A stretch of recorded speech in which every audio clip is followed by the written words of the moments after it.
Ciwanekî Kurd li Almanyayê birca herî dirêja dostê jîngehê nîşan dide.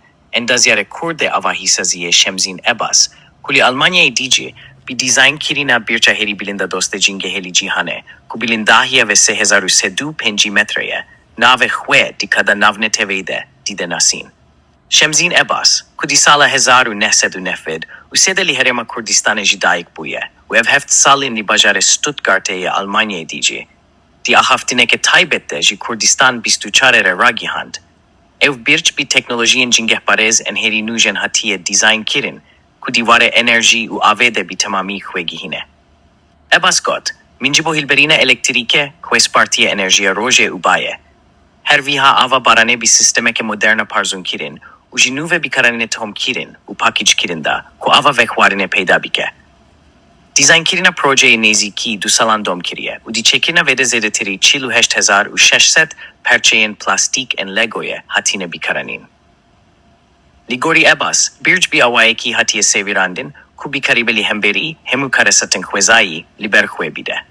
Robotek ji bo kesên kawidî pêdiviyên taybet li gel birçe, Şemzîn Ebas de robotekî ku bi xwe çêkiriye jî nîşan bide.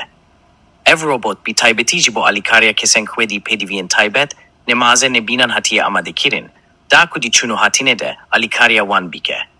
Robot bi sistema cîriya çêkirî û teknolojiya şopandîna rû dikare mirova nas bike û hesten wan bikûne. Ji çeperên şer heta serkeftina akademîk çîroka jiyana Şemzîn Ebas tîcî berkwedan û serkeftine.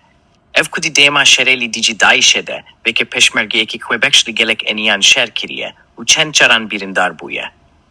Birîna vîya dawî di şerê rizgar kirina gîvere de bû, ku di encamê de desteviyê rastê birîndar bû û niha jî kesên xwedî pêvîstiyên taybet e. Piştî vê yekê, Ebas bere xwe da xwendine û bêşa endezyariya avahîsaziyê li Enstitûya Alfons Kernschule ya Almanyayê bi serkeftî kedand. Di sala 2020. Duyê de, ev veke baştirîn xwendekarê bêşa xwe hate helat kirin û niha hewlên xwe di projeyên ku nûceniya avahîsaziyê û teknolojiya modern bi aliyekî mirovî ve gîrê dîdin, kerc dike. Pêşangeh ji bo armançeke mirovî birç û robot de di rojên 2021 îlona 2025 de li hola San Jose Freiholzheim bêne nîşandan.